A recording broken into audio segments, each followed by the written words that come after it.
kwa mtandao wa umeme, kwa mtandao wa huduma za afya, kwa mtandao wa maendeleo ya barabara na infrastructure zingine, Tanzania tupo juu ya majirani zetu wengi.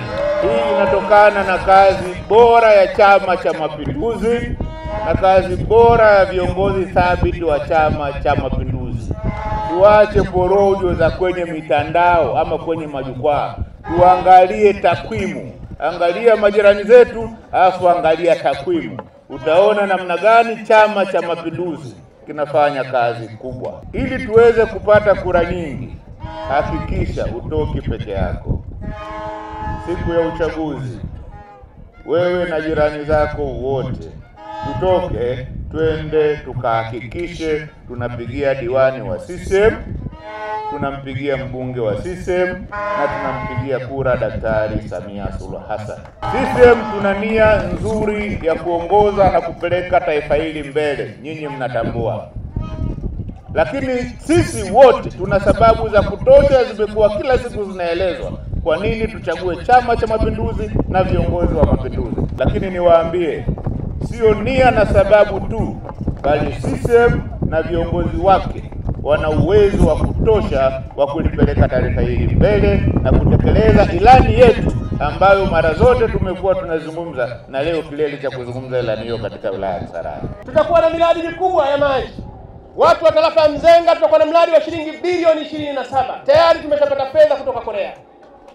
Watu wa kata 5 mradi ume katika ilani, kata ya Kazinzumwi, kata ya Masaki, ya Msimbu, Kibuta na Marumbo. Mradi huu wa shilingi bilioni 24.7.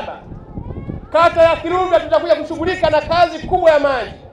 Na tunataka kwamba DAWASA tuwe na kituo maalum katika eneo hili letu la Kirumba. Ilani imesema katika barabara tutakuwa na ile barabara ambayo sasa hivi Mheshimiwa Rais ameitangaza kilomita 34.5. Ambao barabara hii itajengwa kwa lami mpaka Msanga Chale. Tayari mkandarasi ameshapatikana, bado kulipa advance payment, kazi ianze. Yale ambayo yameahidiwa, mahospitali mengine, vituo vya afya, maji, umeme utaongezeka, utafika mpaka kwenye vijiji na vitongoji kutafika umeme. Nimeonesha kwamba barabara ya Kisarawe itamalizwa kama ilivyoahidiwa mwanzo. Kilichofanyika, tushukuru kwa elimu. Wilaya yetu elimu ilikuwa bado sana. Shule zimeongezeka, sekondari zimeongezeka. Kazi kwenu ndugu zangu.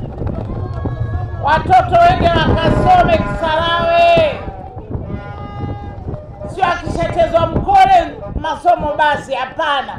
Watoto wakiambiwa wende sekondari, waacheni wende sekondari.